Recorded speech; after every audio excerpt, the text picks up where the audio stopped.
Big boss house లో కొనసాగుతున్న తనుజతో సింహంతో వేట, తనుజతో ఆట రెండు ఒకటేరా అంటూ ఇమాన్యుయల్ పవన్ కళ్యాణ్ కి చెప్పుకొస్తున్నాడు. ఇక అసలు విషయానికి వచ్చేస్తే నిన్న ఇమాన్యుయల్ తనుజాని టార్గెట్ చేసి నామినేషన్ చేసిన పాయింట్స్ మీరు చూసిందే. ఎంత ఫెయిర్ గా నామినేషన్ చేశారు, ఎంత అన్ఫెయిర్ గా నామినేషన్ చేశాడనేది. ఇక ఇందులో భాగంగానే చేసిందే తప్పైతే మళ్ళీ నేను చేసింది తప్ప నిజంగా కరెక్టా అంటూ పవన్ కళ్యాణ్ ని అడుగుతున్నాడు. ఇక ఇమాన్యుయల్ పవన్ కళ్యాణ్ ఏం అడుగుతున్నాడు అంటే, నేను నిజంగా తనుజాని కరెక్ట్ పాయింట్స్ తో నామినేషన్ చేశాను కదా, అప్పుడు తనుజ ఫేస్ చూడాలి, మాడిపోయిన మసాలా దోశలా పెట్టింది అంటూ ఇమాన్యుయల్ పవన్ కళ్యాణ్ దగ్గర చెప్పుకొచ్చాడు. అలాగే పవన్ కళ్యాణ్, మరి నేను తనుజాని నామినేషన్ చేయడం కరెక్టే కదా, ప్రతి ఒక్కరూ అంతెందుకు శ్రీజ వచ్చినప్పుడు కూడా నువ్వు సేఫ్ గేమ్ ఆడుతున్నావని అన్నది. సో నేను సేఫ్ గేమ్ ఆడట్లేదని నిరూపించుకోవడానికి కేవలం తనుజాని నిన్ను నామినేషన్ చేశాను అంటూ ఇమాన్యుయల్ చెప్పుకొచ్చాడు పవన్ కళ్యాణ్ కి.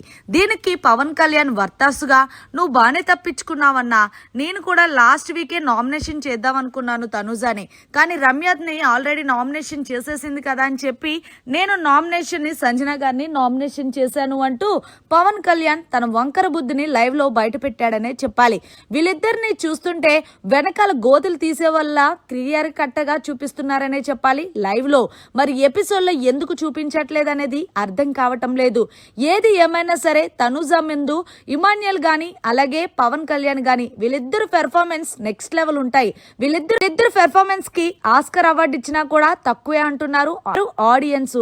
అయితే నిజంగానే ఇమాన్యుయల్ అయితే గనక పాపం తనుజని అలా టార్గెట్ చేసి అలా నామినేషన్ చేయడం కరెక్ట్ కాదని చెప్పాలి. తనుజ పాపం ఎంతగానో నమ్ముతూ ఉంటుంది ఇమాన్యుయల్ ని, పవన్ కళ్యాణ్ ని. కానీ వీళ్ళిద్దరూ కూడా లైవ్ లో ఇలా మాట్లాడుకున్నారు.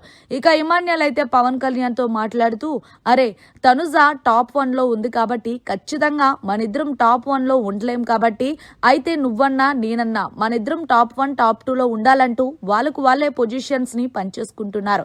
ఖచ్చితంగా తనుజ సింపతి గేమ్ ఆడుతుంది, తనుజ ఇలా ఆడితే ఎన్నో రోజులు ఉండదు, అది ఇది అంటూ తనుజని టార్గెట్ చేసి మాట్లాడుతున్నాడు ఇమాన్యుయల్.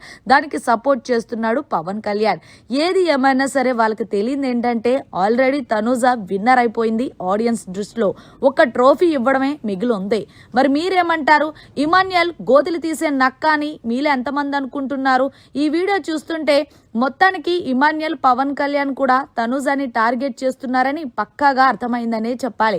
ఎప్పుడు కూడా తనుజ సింపతి గేమ్ ఆడింది లేదు, అలాగే టాస్కుల పరంగా తను చాలా జెన్యున్ గా ఆడిందే చూసాం. కానీ ఏది ఏమైనప్పటికీ కూడా తనుజ ఉంటే వీళ్ళిద్దరిలో ఎవ్వరు కూడా విన్నర్ అయ్యే క్వాలిటీస్ లేవని మొత్తాన్ని తనుజనే టార్గెట్ చేస్తున్నారు.